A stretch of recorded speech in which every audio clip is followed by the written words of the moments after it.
Good morning, students. So, in last video, I have discussed with you that before sowing any crop, all these before growing crops, we farmers follow all these agricultural practices, which are first preparation of soil, sowing of seeds, addition of manures, irrigation, crop protection, harvesting, and storage. Now today, in today's video, we will do the reading of the next topics. We will discuss in detail all these. So I will discuss today these two or three. Right. First is the preparation of the soil. In preparation of soil, what is done actually? In this, first of all, soil is made porous. That is loosened actually. Proper air supply to the roots of the plants, for getting the water from the soil, for getting the minerals from the soil, right? So that the roots can easily penetrate deep into the we can say the soil, right? So we'll do the reading here. We know that plants grow in soil. Plants not only anchor themselves in the soil but also get water and minerals from it. Directly written here means plants not only attach themselves in the soil but also get water and minerals from the soil. You have already learned that soil is made up of the small particles of different sizes and contains minerals, water, air, and remains of dead plants and animals. Means it is clear. You have studied in 7th class, I think, that soil profile. Means the soil is made up of not only the same type of the components, same types of the particles. It is made up of different types of particles. Some are of large size, small size, different layers you have studied there, like the A horizon, B horizon, O horizon, humus, where it is, right? So, and the microorganisms present in the soil decompose the dead organisms and release nutrients present in their bodies to the soil. Important role is played by the microorganisms, as they are the chief decomposers, and they decompose the dead bodies of plants and animals and replenish the nutrient deficiency of the soil. Means how if one crop is sown in one season, then all the nutrients are consumed by the crops. After that, if we grow the second crop, means immediately after the harvesting the first, that second crop will not get the sufficient nutrients. So here microorganisms play very significant role to replenish the nutrient deficiency. All the soil is very good medium for the germination of and growth of the seeds. It has to be prepared for growing a crop. Means soil is very good medium. All the things, water, minerals, everything plants will get from the soil. But for getting sufficiently all these, it is to be prepared first of all. Means how it is prepared? By loosening and the turning. And what we call this process? We call this process as the plowing or tilling. Remember, clear all this. Learn all these terms also. What is tilling? What is plowing? Why it is done? So it is done by using wooden or iron plow, pulled either by oxen or by a tractor. All these are the common practices you have seen in your vicinity, at your homes, those who are doing the agricultural practices at home, right? Means plowing is done with the help of the the plowing by using the oxen, or by means with the help of the tractors also. So plowing has the following advantages. Why we do plowing? What are the advantages? What are the positive effects of the we can say the plowing? First, it improves air circulation. By plowing, air can be properly circulated where in the soil, so that roots can respire easily. First advantage is the proper circulation of the air, right?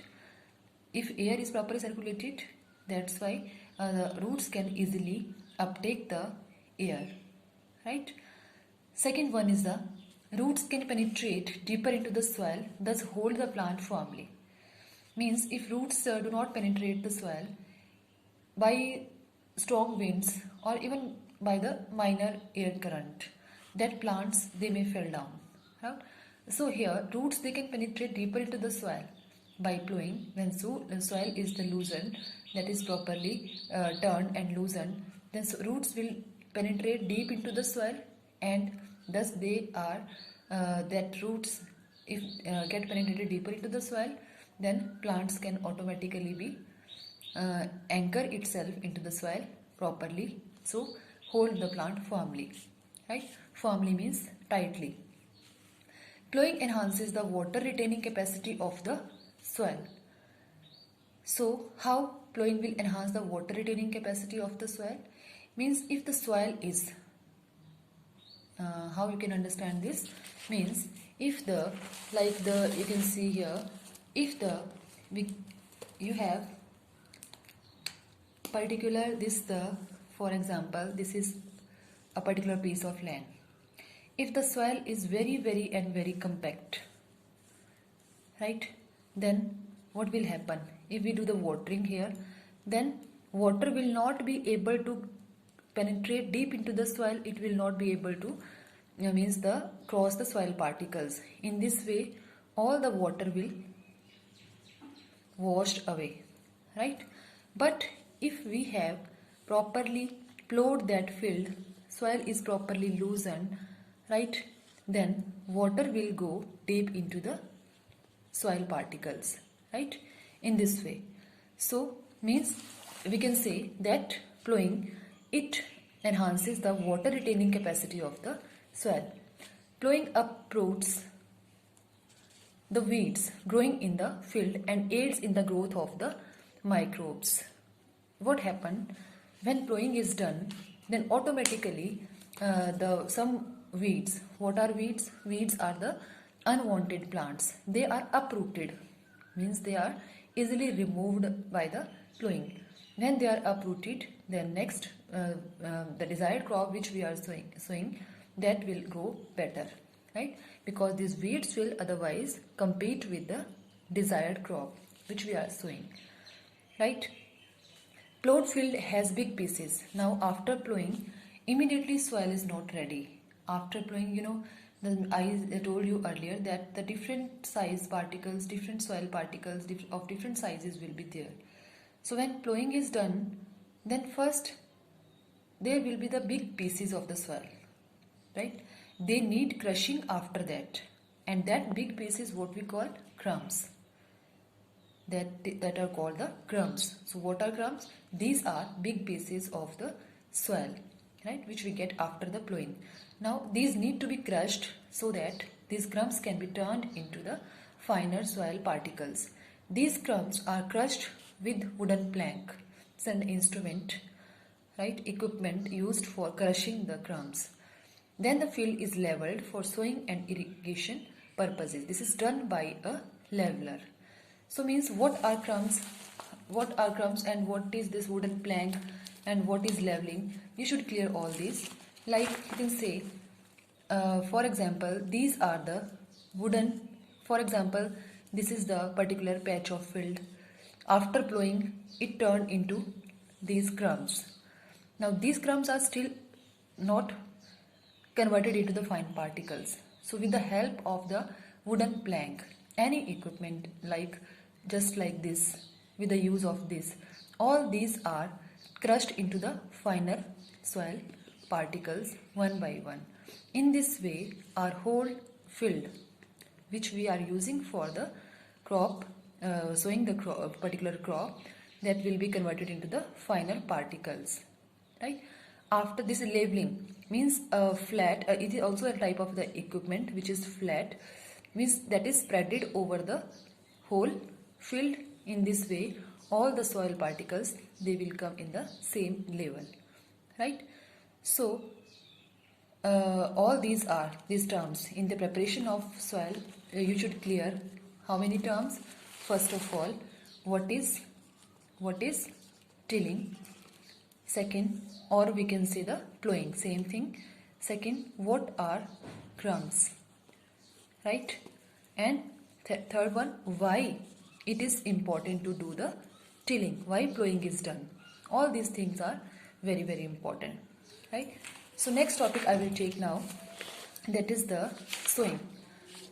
Planting of seeds in the soil is known as the sowing. Means planting of seeds in the soil is called sowing. This is done after plowing. Second step is the sowing of the seeds. Now, how the seeds can be, they can be sown in the field. Again, I am just explaining it here. First one is called the directly, means directly we can say scattering. Directly by scattering the seeds. If I have such seeds, I will directly scatter these into the field. In this way, whole field they will be scattered.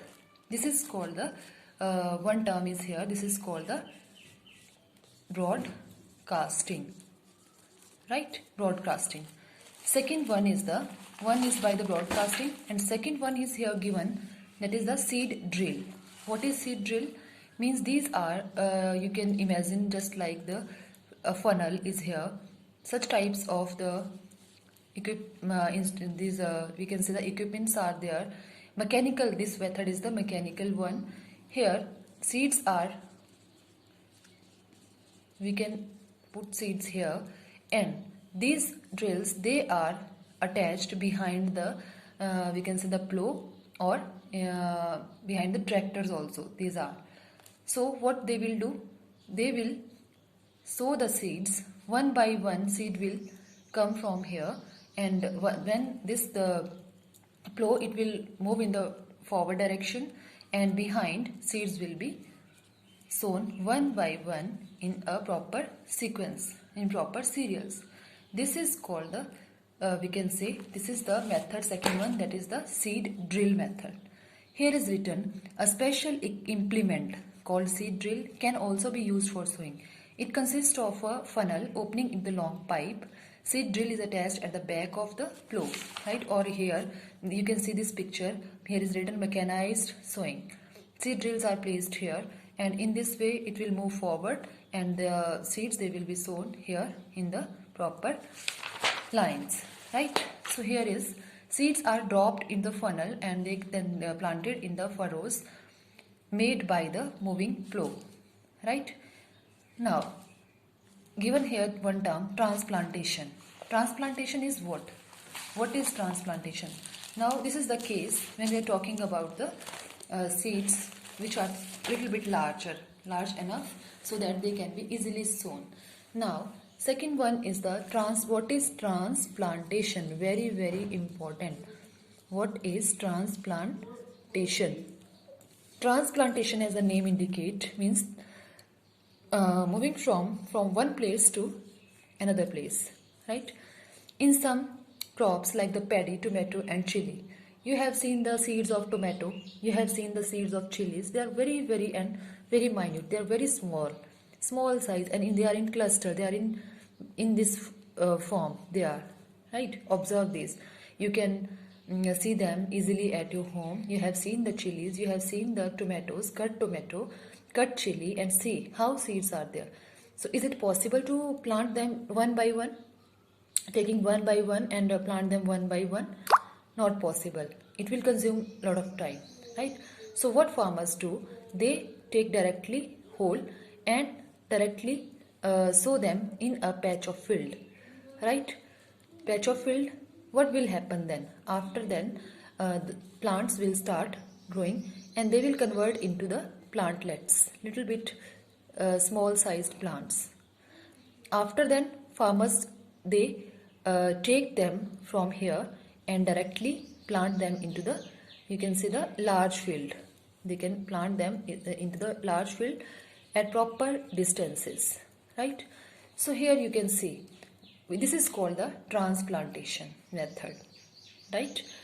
So now, what is the advantage of this transplantation? Can you imagine? Transplantation, first of all, we can save our time, as it is not possible, I told you earlier, to plant the seeds one by one in the field easily. It is not possible. They are so minute and they are in cluster form. First one is this. Second one is, farmers can selectively choose from here healthy plants. You know, all the seeds will not be having the same genetic characters. All the seeds will not be having the the healthy genotypes, we can say. so that they can produce the healthy plants. Some will be diseased, some will be in small size, some will be large size, all different means, right? Majority they will be different. So what farmers do, they see plantlets here, easily they can see, and they can selectively choose from here healthy plants, large sized plants, proper leaves should be there, right? So that they can perform the function of photosynthesis, and by selecting, choosing them, they can directly transfer them into the large field where they can sow them at proper distances. Keep in mind, proper distance should be. Why?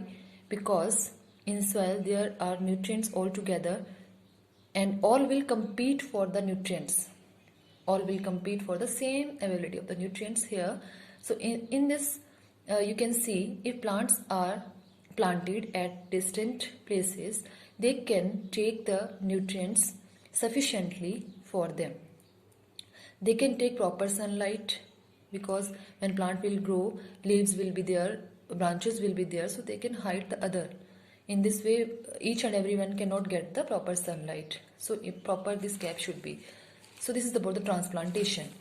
Let me do the reading now. What is here? In some crops like the paddy, tomato and chili, seeds are sown in the small pot called the called the nursery, right? When seedlings are formed, seedlings means small plantlets. These are manually planted, means by hand they are planted in the field. This is called the transplantation. It enables the farmer to selectively cultivate only healthy plants. In case of paddy, seedlings are planted into standing water at appropriate distances, right? Means for paddy, standing water is required. This ensures uniform availability of sunlight, water and nutrients to the plant, right? So I explained it properly, what is transplantation, and this is very, very important. Next one is the manuring. Manuring. So in detail, I will discuss with you in next video, but in brief, I will just summarize here. What is actually this manuring, and try to do the reading by own then. What is manuring? Means manuring means, here is the manuring. Manuring means to add manure, add fertilizers to make the soil nutrient enriched properly, right? If we sow any one crop in one season, then what happened? All the nutrients are consumed by that particular crop. If we grow in continuation the second one, all the nutrients will be uptaken by the first crop. The second crop will not be healthy, it will not give us the proper crop yield. So like the cereal crops like the paddy, wheat, they require maximum nitrogen content of the soil, right? Nitrogen from they take the nitrogen from the soil, right? This nitrogen, I have written it in the gaseous form, although it is not available, plants cannot take this form of the nitrogen. I will discuss in later next topics later how it is utilized by the plants. But you keep in mind that nitrogen is uptaken by the cereal crops like the wheat and the paddy. So it is important that between the two successive seasons, in between there should be we should grow there the leguminous crops, right? In leguminous crops, what will come? Cereals, like the pulses, beans, all will come, right? Because they are roots, right? These are the roots of the leguminous crops, and in their roots there are so many bacteria which are called the nitrogen fixing bacteria. Means they enrich the soil with the nitrogen. So it is important to grow in between two leguminous crops so that nitrogen, this deficiency can be, we can say it can be again means acquired, right? Nitrogen can be acquired in the soil. So this is about this. This is called the crop, we can say crop rotation method. One is the field fallow. Field fallow, here is written field fallow, crop rotation, manures, fertilizers. Field fallow means the agricultural land is left uncultivated, right? Means after sowing one crop, it is left uncultivated without any crop, then what will happen? There will be the microorganisms, and so the microorganisms, they will decompose the organic matter there. They will decompose the dead animals, dead leaves, fallen leaves, we can say, and convert it into the nutrient. That is called the field fallow method, right? Means field is left uncultivated, right? So that proper decomposers can means they can replenish the nutrients there. Second one I have discussed with you in detail, the crop rotation method, right? Manures, here you know about the manure. It is made by the organic matter, right? How it is made? A pit is means at homes you can prepare it easily. Means one pit is there. You can add here the biodegradable materials, all biodegradable materials. Then after some time, what you will get, cover this lid, and microorganisms will decompose all these. They will convert this organic matter into the manure. Then this manure can be used in the field properly, right? It will be nutrient enriched completely. It will be having the so many nutrients, right? Organic manure can be made, it is made from the organic matter, means the dead leaves or fallen leaves, right? All the organic contents will be there. Then fertilizers, you know, fertilizers are the chemicals. Fertilizers are the chemicals which replenish the nutrient deficiency, means they contain specific nitrogen, phosphorus. You have seen in the fertilizers NPK is written there, nitrogen, phosphorus and potassium. So they also replenish nutrients, right? So this is all about today's video. I have discussed with you in brief these three: preparation of soil, sowing of seeds, manures and fertilizers. So do the reading of these in detail, and in next video I'll discuss with you all the rest: irrigation, crop protection, harvesting and storage. Okay, thank you.